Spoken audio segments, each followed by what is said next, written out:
जो कोणती आत्महत्यासाठी तुम्ही सांगितलं, ती व्यक्ती कुठली इकडची होती की काही कल्पना नाही. कॉल केला होता मला हा. आणि कॉल करून तिने मला सांगितलं की मी आत्महत्या करते.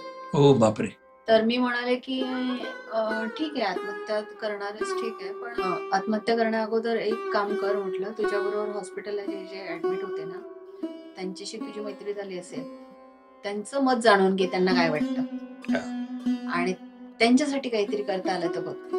आणि मग ती खूपच इन्स्पायर झाली आणि ती आज त्या लोकांसाठी कार्य करते अखंड नॉनस्टॉप.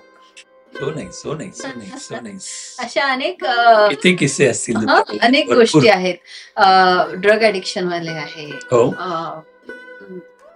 ज्या महिला ट्रॅफिकिंग मध्ये आहेत त्यांच्यासाठी, अशा महिला पण आज स्वतः उभे राहतात आणि त्यांचे प्रॉब्लेम सॉल्व्ह करतात. असे किस्से तुम्ही पुस्तक लिहू शकता किस्स्यांवरती. एक हा वेगळी गोष्ट, पण असे किस्से जे stories, real stories which can inspire, त्याच्यामधून प्रत्येक गोष्टीमधून काहीतरी सीख मिळते आपल्याला. एक मॅडम साठीच बोलायचं म्हटलं ना, तर अशा महिला आहेत की ज्या आता माझ्याकडे एक आई आहे, त्या वीटभट्टीवर काम करतात आणि एक वेळ असा आला की पती वारल्यानंतर तिला वीटभट्टीवर कंटिन्युअसली काम करताना एक दिवस ताप आला जरासा आणि 4 दिवस ती झोपून होती. बालकाने तसं तापामध्ये तिला तिकडनं बाहेर काढलं आणि ती आपल्या कल्याण स्टेशनला भिक्षा मागत होती.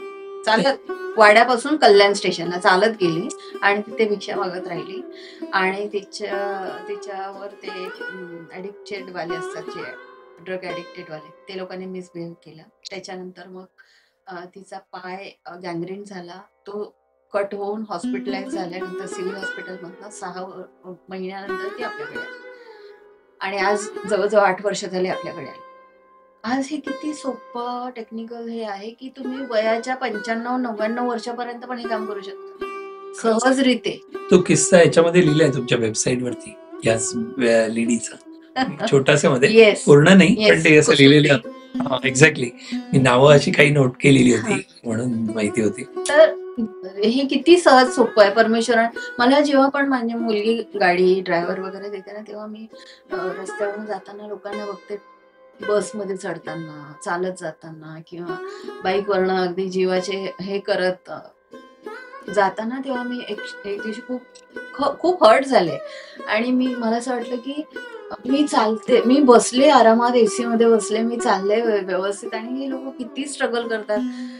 ते मला शाप देत असतील का? त्यांना वाईट वाटत असेल का की आम्हाला हे गोष्टी मिळत नाही, लेडीला सहज मिळाल्या म्हणून?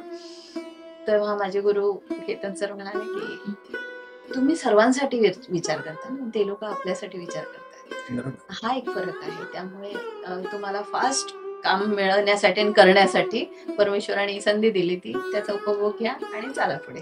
खूप छान, खूप छान. बस बघ ना.